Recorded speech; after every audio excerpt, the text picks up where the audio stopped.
అణు అణున వెలసిన దేవా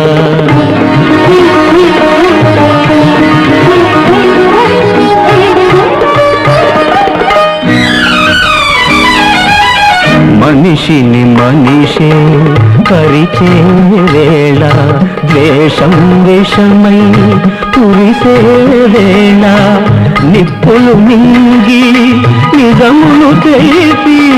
సందని మమతల సుధలను చీకి అమర జీవులై